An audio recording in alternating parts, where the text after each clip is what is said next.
Lan la nga ciy feeñ ah bu feeñee rek mu wan yaram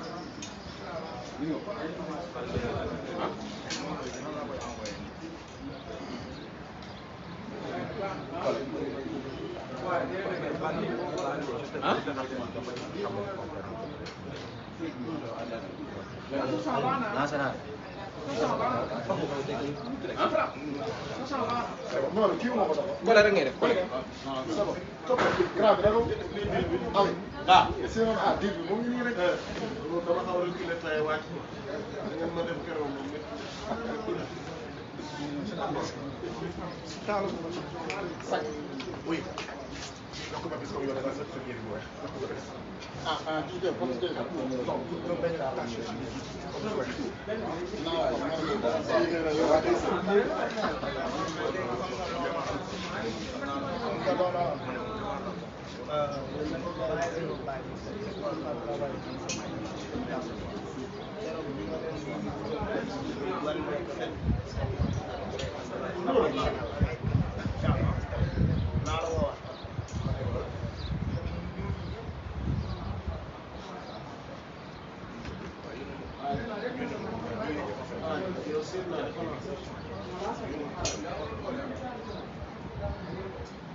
Allo, allo, allo, 1, 2, 3, 1, 2, 3. Assalamu alaikum. Assalamu alaikum. 1, 2, 3, 1, 2, 3. Mbokk yi ñu ngi leen di nuyu di leen jaajëfal. Buur Guédé, un bourg qui n'a pas de royaume, un bourg sans royaume.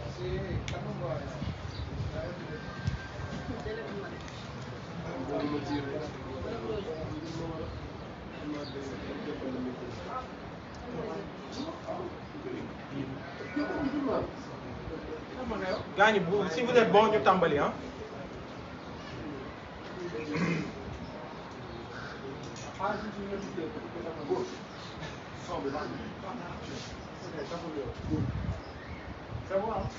Ok. Ok. Nous allons.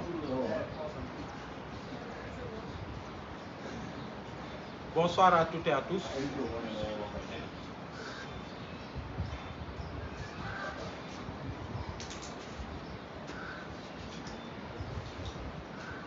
Nous allons entamer cette conférence de presse après avoir remercié la presse de sa présence à cette conférence de presse convoquée de façon très urgente d'ailleurs, vu l'urgence aussi. Et malgré les difficultés liées à la mobilité qu'il y a eu aujourd'hui avec la grève des transporteurs, nous avions tenu quand même à tenir cette conférence de presse de façon urgente.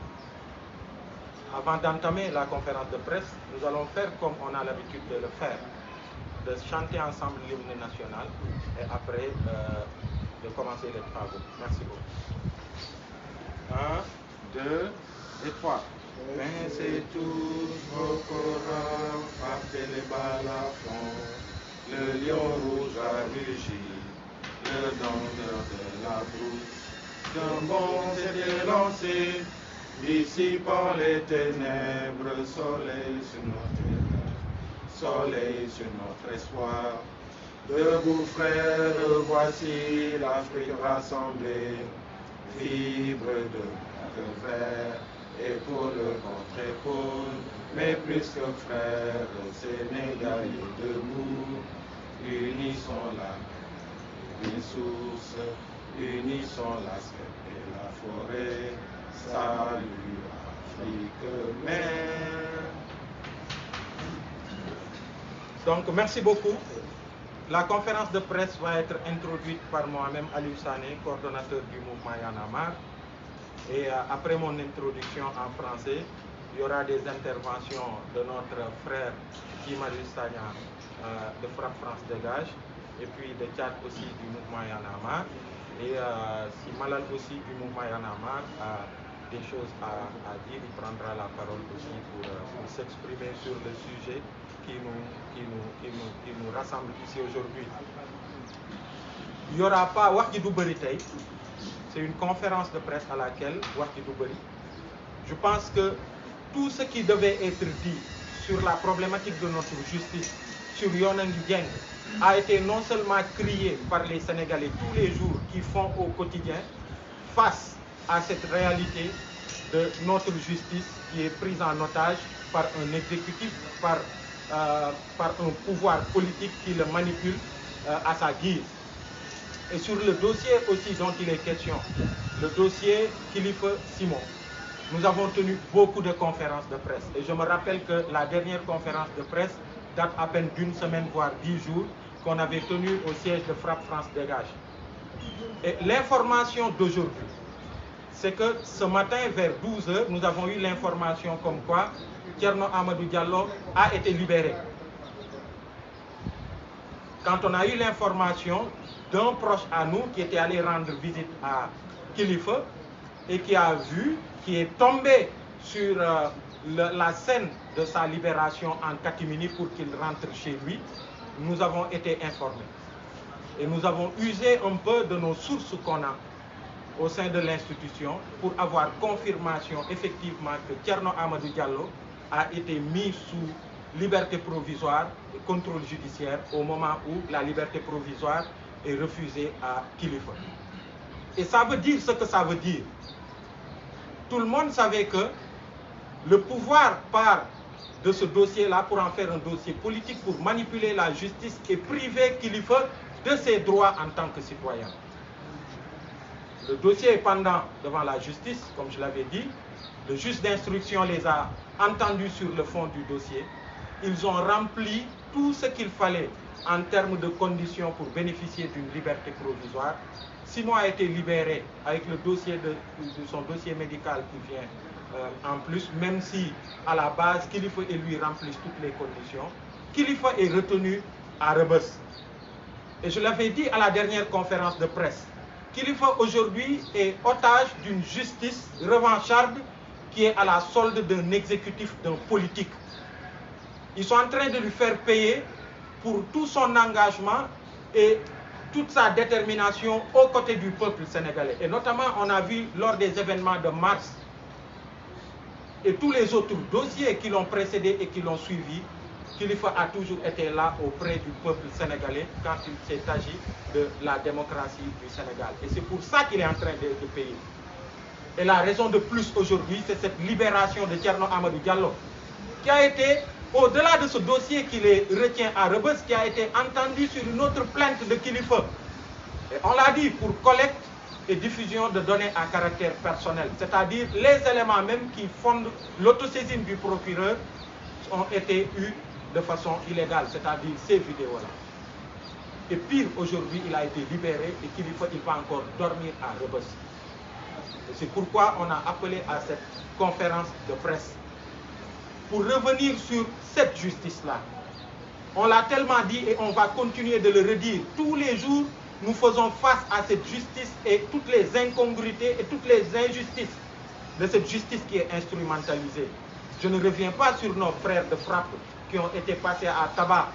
il y a quelques mois, alors qu'ils étaient allés à Malicounda pour répondre à l'appel des populations qui étaient dépossédées de leurs terres.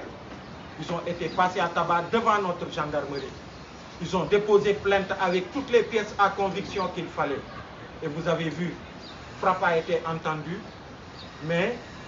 au lieu que la justice fasse son travail pour interpeller ceux qui ont commis ce forfait-là, c'est Guy Marius Sagna qui a écopé d'1 mois de prison parce qu'il s'est prononcé sur notre gendarmerie. Vous voyez tous les dossiers, notre frère Babacar Diop qui a été passé à tabac à Rebeuss, qui a porté plainte, mais sans suite, personne n'est appelé. Vous avez vu même le dossier Sonko, qui est retardé, et aujourd'hui, lui-même veut que la justice fasse son travail et qu'il y ait un procès. Il est sous contrôle judiciaire, il ne peut pas vaquer à ses occupations. Et vous voyez ce qui se passe dans ce dossier. Je peux en citer des tonnes et des tonnes. Et pour couronner le tout, mais nos députés, les députés du Sénégal qui ont été cités dans une affaire présumée de trafic de passeports diplomatiques. Jamais la justice n'a été aussi lente sur un dossier comme ça, sur lequel ils ont assez d'éléments pour faire leur travail. Vous avez vu à quel point ils ont traîné sur la question de la levée de leur immunité parlementaire. Ça a été fait, et depuis lors, qu'est-ce qui est fait? Rien du tout. Yonengi Dieng, on l'avait dit et on va le dire encore aujourd'hui. Et ce qui nous permet aujourd'hui de tenir un langage, c'est-à-dire ce langage que Macky Sall et son gouvernement et son pouvoir connaissent,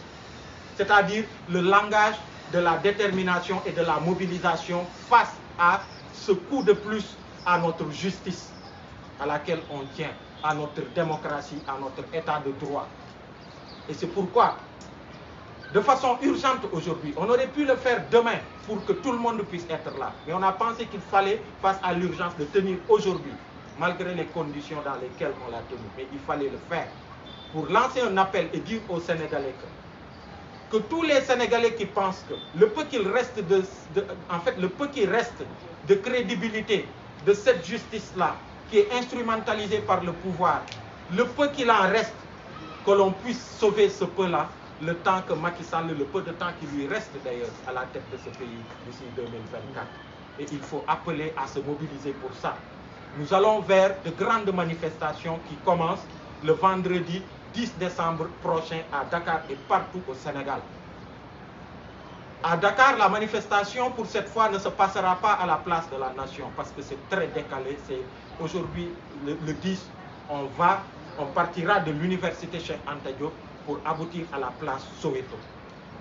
Et un peu partout au Sénégal, Inch'Allah, il y aura des marches de protestation et à partir de là, toutes les dispositions sont prises de façon légale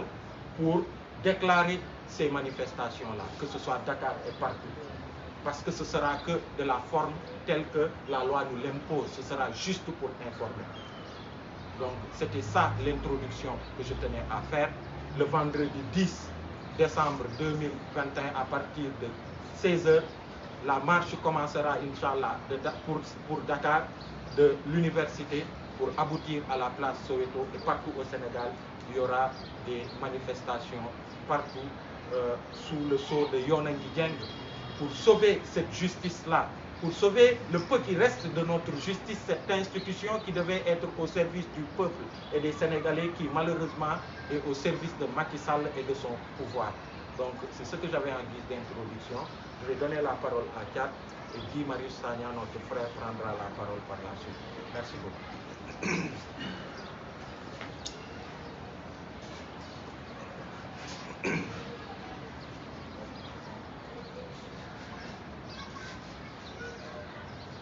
C'est bon.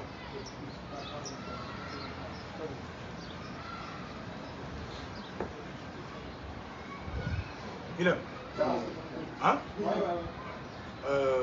Salaamaaleykum Sénégalais yi ne fii ak yi nekk bitim réew di wax jaa ngeen jëf yéen ñi fi mën a teew ndax tey bés bu jafe la pour dem ak digg bi ndax suñu mbokk chauffeurs yi ñi ngi grève di sàkku yoon état bi déglu leen te bañ leen a tàng xam nu ndax la ñuy grève aussi lu am solo la te jafe-jafe la bu nekk fii ci biir dëkk di wax que ne Aliou Sané wax na ko ci nasaraan li wundu woote bi leen dong dañu xëy tey ci booru midi ñu am information bu ñu wax ne Thierno Amadou Diallo yoon bàyyi na ko mu dem bàyyi néganifu ba pare def ko lu ñuy woowee contrôle judiciaire mooy maanaam di ko wax ab par diir bu nekk ci weer bu dee da nga ñëw di wuyu si ñu ne waaw naka la ñu mën a bàyyee Thierno Amadou Diallo te kilifa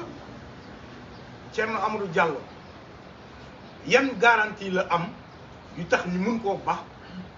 te mënul kilifa amut yooyee garantie ñu téye ko foofu ci biir kaso ba ca Rebeuss mu nekkat beneen ni mbir moo xamante ne day gën a fësal di gën a dëggal que yoonu Sénégal waxuma la jeng waaye lu ko neex la nekk di def moo tax boo xoolee depuis ay at maanaam bi Macky Sall ñëw ci pouvoir bi ba tey lépp loo xamante ne yoon mu ngi koy def jëm ci féetee ci ña nga xamante ne àndu ñoom Macky Sall mooy yet la boo xam ne day dóor di fëgg di mbëkk di fayantoo di xokkatal di tiital ak néewal doole bu dee nag ñu farak Macky Sall la ñoom dara du leen ci fekk mun nañ cee cité yi dossier yu dul jeex ba bi ci mujj muy mbirum député yi nga xamante ne ni kata bokk ñu accusé kook ñoom déglu nañ ko ça fait maintenant ñetti weer moom ñoom kilifa lañ dégloo ndoo ma nga fee ca rëbës ñu tee waaye député yi ñoom ña ngay yaataa yumbe nekk ca la leen neex looloo tax wax ji du gudd c'est très simple dañuy woote manifestation fépp fii ci Sénégal à partir de vendredi 10 waaye fii ci Dakar dañuy doxee buntu université jëm buntu assemblée nationale ñu koy woowee place Soweto ndax nag yoon a ngi jeng te lu ëpp dafay tuur mbir maa ngi bëgg a ëpp loxo doonatul ay mbirum nañ ci waxtaan nañ ci xool niñ ci yaatalee non parce que Macky Sall déggut wax parce que Macky Sall dégluwul leneen lu dul rapport de force te ci loolu la ñuy woo comme nag nee na moom di gisul morceau bu xonq comme nag moom nee na dégluwul ñu ko artu wala ñu ko wax du ci àddu lim xam danañ ko ca fekk parce que loolu ñoo ko gën a xam ci mbedd mi la ñuy woo nañ dem ñu defante ko ci mbedd mi incha allahu rabbi vendredi te bu ñu kenn wax ne am na ku déposé ci même itinéraire bu ñu ko kenn wax il est déjà 16 heures passé il est déjà presque 17 heures suñu lettre pare nañ ko te dinañ ko jébbal suba incha allah préfecture buntu université la ñuy tàmbalee dox jëm place de l'indépendance parce que justice Sénégal li mu nekk di def du yoon buntu assemblée nationale parce que justice Sénégal li mu nekk di def du yoon mi ngi jeng mi ngi parparloo mi ngi def la ko neex kumba am ndey kumba amul ndey loolu la ñu wax ne dafa dakk képp koo xam ne nag sénégalais épris de justice maanaam yoon kese tax laa jóg dañu bëgg mu leer du rek kilifa moo tax ñu teg ko du rek kilifa du rek ñeneen ñi nekk ci kaso yii ci Sénégal te am lépp loo xamante ne ni yàlla yoon may na leen ko pour ñu jox leen liberté provisoire du rek député yii nga xam ne boobu ba léegi ñi ngi tendeefal seen dossier bañ cee yox ñu leer waaye lépp loo xamante ne ni la injustice la te justice bu Sénégal mu ngi koy teg ci ndoddu askanu Sénégal bi moo tax ñuy woo sénégalais yépp pour ngeen ñëw ñu àndandoo saafara ko xeex ko benn yoon parce que Macky Sall xamul waxtaan Macky Sall li mu xam mooy rapport de force la ñaara am nag waxtaan ba am jàmm la mala xeex ba am jàmm waxtaan nañ amuñu jàmm dañoo fas yéene xeex pour am jàmm incha allah àjjuma bii di ñëw le 10 ci lañ koy tàmbali doxee université jëm buntu assemblée nationale pour que Sénégal ñu bàyyi suñu justice bi ñu jàpp en otage ñu bàyyi suñu justice bi ñu téye di ko xooxatal ak di ko fooyee loolu lañ ci bëggoon a sànni ci kàddu ma jox suñu frère Guy Marius Sagna mu ñëw sànni ci ay kàddu.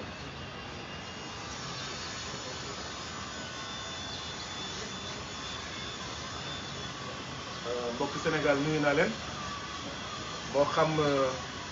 doomu Sénégal yu nekk biir Sénégal moo xam doomu Sénégal yi nekk bitim réew di nuyu taskatu xibaar yi di nuyu suñu doomu ndey Y'en a marre waaye Y'en a marre dañoo baax rek waaye ñun waa FRAPP mënoon nañ bañ a jël kàddu gi ndaxte Aliou Sané wax na lépp caat tënk na lépp te wax ji mënoon nañ ko yemale foofu waaye xol bu feesee mënuñu noppi ne teg ci li nga xam ne am na mu ngi wéy te buñ ko seetaanee fu mu jëm du doon lu baax wax nañ ko Amadou Thierno Diallo mi nga xam ne benn dañ ko jàpp ndax dafa sàcc dañ ko jàpp flagrant délit ci këru jàmbur muy sàcc libéré nañ ko tey Amadou Thierno Diallo xawma Thierno Amadou Diallo mi nga xam ne kilifa dafa porter plainte contre moom ndax collecte illicite collecte déloyale de données personnelles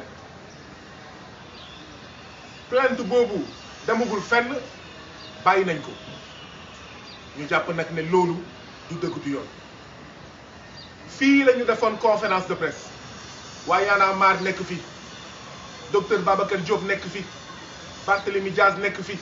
Nit Dof nekk fi ñeneen ak ñeneen nekk fi Ousmane Sonko nekk fi fii lañ leen waxoon ay weer ci ginnaaw ne leen ah mbir mi dafa am une part de complot fii lañ ko waxee woon mbir mi dafa am une part de complot mbiru Kilifeu ak Simon dafa am li nga xam ne da ci laxasu te complot la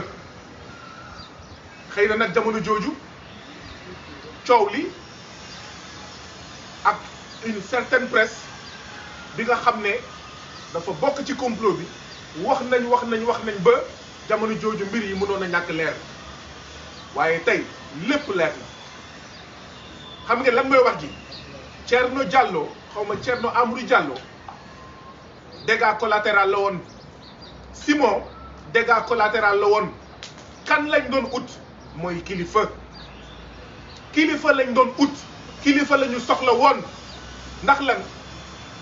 fukki weer ak ñaar yii passé ci mouvement Y'en a marre Kilifeu moo gënoon nekk sur le terrain Kilifeu moo gënoon nekk pour plusieurs raisons ci xeex bi ci naqaru sénégalais yi Kilifeu mu ngi ak liggéeykatu Senelec Kilifeu mu ngi ak ñi dëkk Dugar te ñàkk seen suuf Kilifeu mu ngi ak ñi nekk Nianing te ñàkk seen suuf Kilifeu mu ngi fépp Kilifeu mu ngi partout Kilifeu fu doomu Sénégal jooyee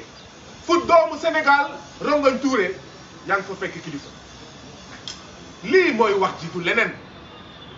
Kilifeu la ñu soxla woon ndaxte président Macky Sall Kilifeu da ko lakkaloon Kilifeu la ñu soxla woon ndaxte saay bu réew mi soxlaa Kilifeu ay waa këram sax ñàkk ko ndax nekk ci yëfu Sénégal Kilifeu la ñu soxla woon ndaxte ñu ngi fàttaliku ci ay débat yu bëri Kilifeu était omniprésent di fa wax yu am solo yoo xam ne day fecci xelu Sénégalais yi day niit xelu Sénégalais yi day niit gis-gisu Sénégalais yi waaw débat yooyu métti leen wax yu muy wax métti leen ni muy fecci xeles ni muy fecci wee mais xelu Sénégalais yi mu métti leen ñu xiif ko ñu rëbb ko ñu jàpp ko ñeneen ñi ngi ci taftal yëpp ay dégâts collatéraux la woon la preuve donte Simon dafa feebar Kilifeu présentait les mêmes garanties de représentation Kilifeu remplissait les mêmes conditions que Simon pour am liberté provisoire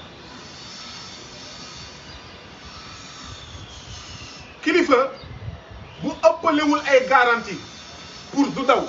du dem fenn Thierno Amadou Diallo mi ñu bàyyi tey Kilifeu nekk kaso Thierno Amadou Diallo ëppalewu ko benn garantie moom mii nga xam ne dem na ba ñu koy woowee l'homme araignée ndax sàcc di sàccaat ba ñu tuddee ko l'homme araignée Kilifeu lan lañ ko mës a jàppee saa yi bu ñu jàppee Kilifeu garde à vue ndax lan yëfu askan wi ndax lan président Macky Sall def na ñaaw jëf Kilifeu en réalité bu ma doon joxe misaal mooy jigéen bi nga xam ne dafay dem sëyi Simon topp ko Thierno Amadou Diallo topp ko ñu egg ca kër ga ñu bàyyi leen en réalité mais Kilifeu moo nekkoon seet bi Kilifeu moo nekkoon l'enjeu métti na ci Simon waaye soxlawuñu woon Simon soxlawuñu woon Thierno Amadou Diallo mbir mi nag leer na ñun nag dañoo mayoon chance yoonu Sénégal dañoo mayoon chance procureur de la République dañoo mayoon chance justice dañoo mayoon chance président Macky Sall ci ne ñun yàkkamti nañ ñu àtte Simon yàkkamti nañ ñu àtte Kilifeu donc ñu ngi toog seetaan waaye nag bu fekkee dañuy toog seetaan ñu gis nag mbir mi ni muy demee mu leer naññ ne fàng ba kenn dootu ko jeex ne complot la ah dootuñu toog seetaan dootuñu toog ne tekk dootuñu toog ne méng dañuy jóg ndaxte duñu seetaan ñuy sacrifier suñu kilifa biir Rebeuss duñu seetaan ñuy rey Kilifeu ci biir Rebeuss duñu seetaan ñuy jël en otage suñu kilifa biir Rebeuss dinañ ko fa génnee ci nii wala ci naa. donc mbokk yi li ñu fi indi tey mooy kumba am ndey ak kumba amul ndey bi dafa doy. complot yi di complot ak ay sàcckat di complot ak ay jigéen di complot ak n'importe qui di complot ak ay sàcckatu xawma liste de candidats loolu la fi président Macky Sall en fait nekkee ba di complot ak sàcckat Thierno Amadou Diallo contre Kilifeu ñun nag ñu ko seetaan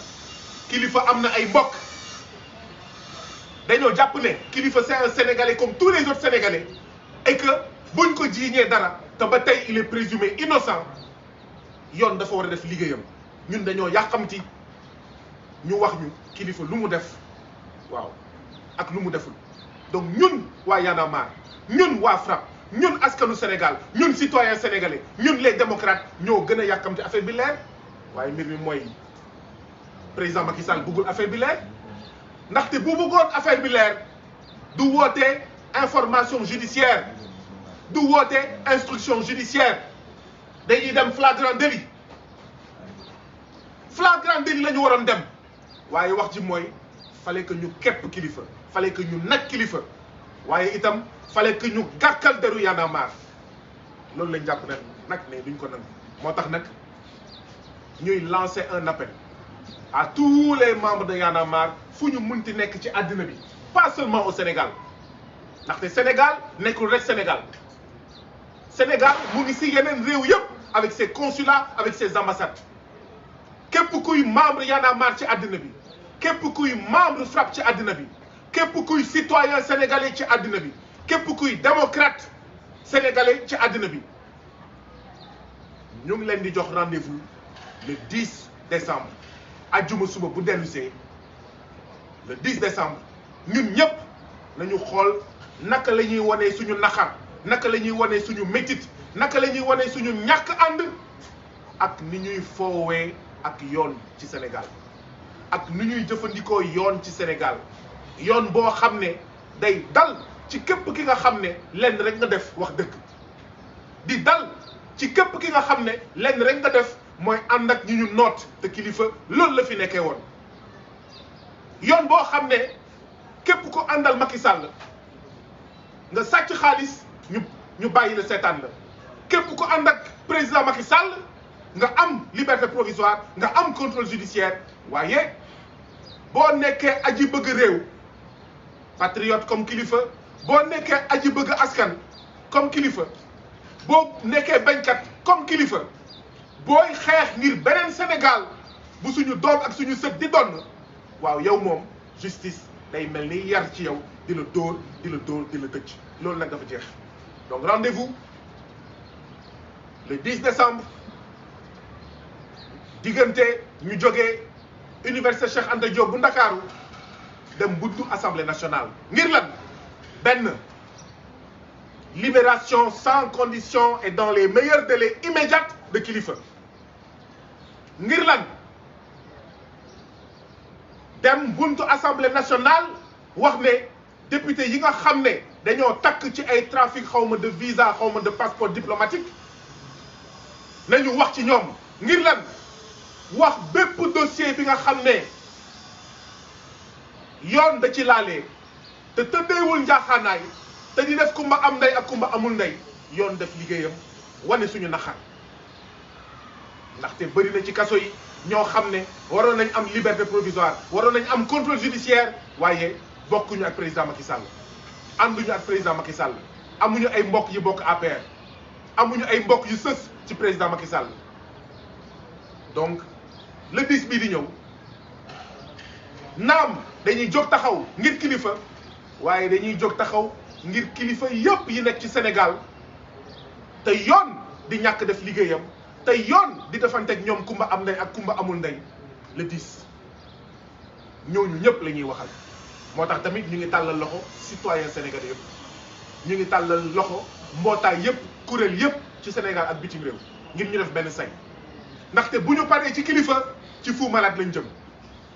bu ñu paree ci Kilifeu ci Thiat lañ jëm waaye bu ñu paree ci Y'en a marre ci frappe lañ jëm bu ñu paree ci frappe ñeneen ñëpp la ñuy ñëw dal seen kaw donc nous sommes tous en sursis. Nous lançons un appel à tous les citoyens sénégalais. Il est l'heure de se lever. Quand l'essentiel est en danger, résister est une nécessité. Résister est un devoir. fu dóor amul fayu du am te ñun nag président Macky Sall dafa dóor kilifa dóor Y'en a marre ci anam yoo xam ne du dëgg du yoon donc fayu jot na dañuy fayu kilifa dina génn tey wala dina génn suba lu mu leen jaral pour denc kilifa kaso ñun jaral nañu lu ko raw ngir yoon tëddee njaaxaanaay ngir yoon def liggéeyam te du nekk une justice aux orques du nekk une justice aux faciès du nekk une justice des vainqueurs du nekk yoon boo xam ne waaw tëj bañkat tëj activiste tëj résistant tëj koo xam ne beneen Sénégal bu baax moo la tax a jóg donc lii moo ñu fi indi woon di bokk naqar bi ak waa Y'en a marre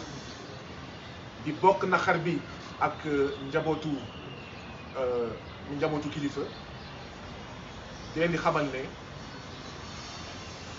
ajuma fukki fan ci weeru tubaab bi ñu nekk muy décembre ñun ñëpp dañu jóg ànd ngir jubbanti yoon ngir yoon bi nga xam ne dafa jéng dafa dëng ñu jubbanti ko ngir suñu intérêt ñun ñëpp jërë ngeen jëf wasalaam.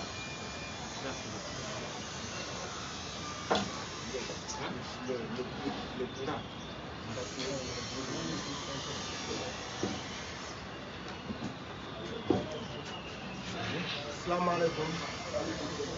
maa ngi leen di nuyu yéen ñëpp di nuyu journaliste yi yaakaar naa ne li may wax du bëri li wundu bésu la 10 bi yoon parce que yoon sax dafa wax ni buñ la téye li ci gën a gaaw am na loo xamante ne di wax na ko sànq warul jëm instruction flagrant délit la waroon def donc jàpp nañu ni c'est un dossier très très politique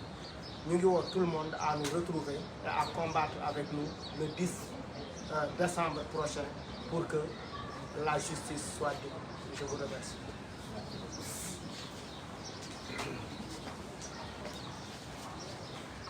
donc gaañi bi ñuy tàmbali conférence de presse bi waxoon nañ ni daanaka tey kaddu gi du bëri li ci ëpp ci li ñu waxoon nañ ko waxaat ko dinañu seeti ñëpp tey xat-xat yi am il y a quelques heures lañ jot information bi ñu woote conférence de presse bii nii malgré difficulté wu mobilité yi il fallait le faire tey mais depuis conférence de presse bi ñu defoon siège u suñuy camarades yu FRAPP biñ ci jógee tàmbali woon nañu di am ay waxtaan ak ay kuréel yu fasantikoo yi nga xamante ni démocratie bu Sénégal soxal na leen justice su citoyen yi bu tëddee njaaxaanaay soxlaal na leen dinañu wéy ci loolu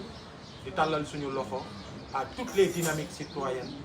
à toutes les organisations que ce soit les mouvements citoyens organisations de la société civile les organisations politiques ak bépp sénégalais boo xamante ni li ñuy wax ni soxlaal na la pour que ñu ànd ci bés boobu nga xamante ni tàmbali la le 10 décembre incha allah bu 16h jotee dinañu tàmbalee marche bi devant l'université Cheikh Anta Diop jëm place Soweto assemblée nationale fépp ci Sénégal ak diaspora bi aussi ay sénégalais dinañu am même initiative ci slogan wu yoon a ngi jeng bu soobee yàlla.